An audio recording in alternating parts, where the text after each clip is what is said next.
Yo, what's good, YouTube? It's your boy BK back again to give y'all a quick recap of my month two at Full Sail University, filmmaking concepts and practices.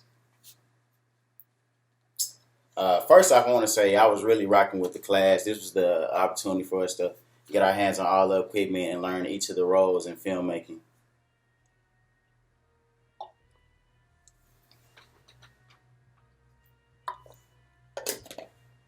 So we started off by diving into three-point lighting. We watched a couple of videos on it, and then looked at a couple of different diaphragms, and then Professor Dean basically gave us complete and creativity control to make 23 interviews in one day.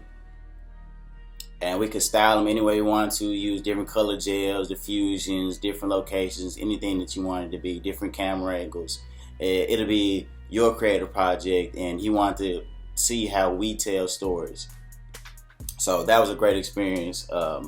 There were a couple different positions that you could work. You could be a director, an assistant director, a camera A, a camera B, audio recorder, a DP, and script supervisor.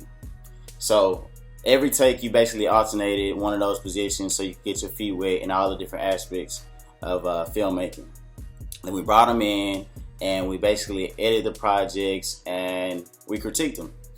We then play on the screen, we check them out, and from critiquing, it's really an opportunity to learn and grow. You know what I'm saying? Whenever you get critiqued, make sure that you're not taking it personal. This shit is not a personal type of thing. This is for you to understand different areas where you are strong in and areas where you can improve. I feel like a lot of artists are real sensitive these days, but you got to go through critique if you want to grow. And that's just to be real. You got to be able to take that constructive criticism and grow from it. Your mistakes aren't really mistakes if you learn from them. They're just a catalyst to continue to grow. So we basically did that, was critiqued on all our videos. And in mine in particular, one thing I used was sound cards in one of the interviews I did for one of the homies, Naomi, who's actually a student from China. I used sound cards because our GoPro, it died or something during like whatever my take or whatever it is. So I didn't have that extra kind of grimy, raw footage type of look. You know what I mean? I really didn't have that raw look. When it comes to documentaries, the skeleton of a documentary is going to be the B-roll. B-roll is like one of the most important things that you can get when you're making a little documentary or interview for that matter, which we were making. But it was supposed to be like documentary type style and whatnot. And that's what that was my big take back from my critique that really helped me grow. So now I feel like I can make, any type of interview, any type of documentary now, like based on my type of style and the way that I like to produce them. Now I learned from both these projects. The next project after that was we had to pitch documentaries, and everybody pitched a documentary, and the top three ended up getting chose. So the documentary group that I ended up being in was the Sweets by Holly, but it was a documentary about Holly Wilder.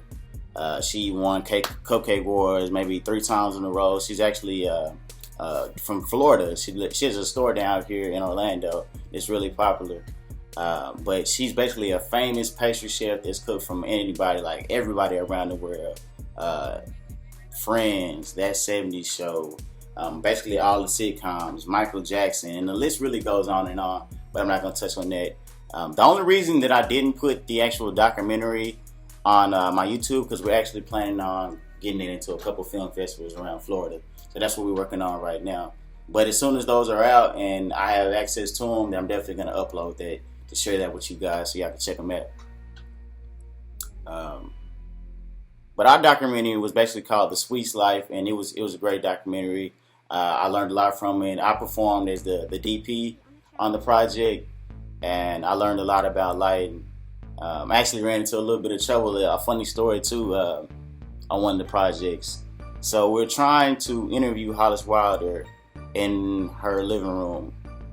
Not her living room, it was like the living room area / kitchen, like where her kitchen was. Like she had a big flat countertop, and then on the side was these big windows. But I wasn't paying attention to them really at first. So we kept setting up these different lighting setups. We were thinking, all right, that looks pretty good. Maybe like 10 minutes later, something would change and we'd just be like, it doesn't look good anymore. I don't know what happened, what went wrong, or whatever. We just had to keep changing it. So we went through almost 3 different lighting strategies to try to get this one shot, until it finally hit us that the reason the shots kept changing was because of the big wide open windows that were on the left side.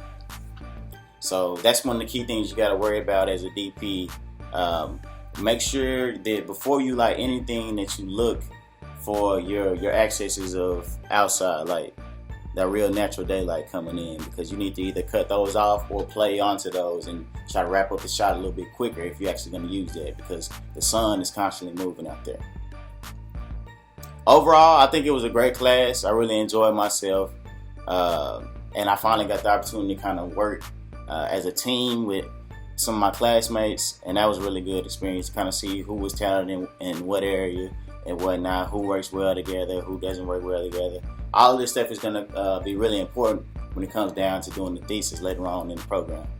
But that's my video for this month. Stay tuned to next month's video. Y'all take it easy.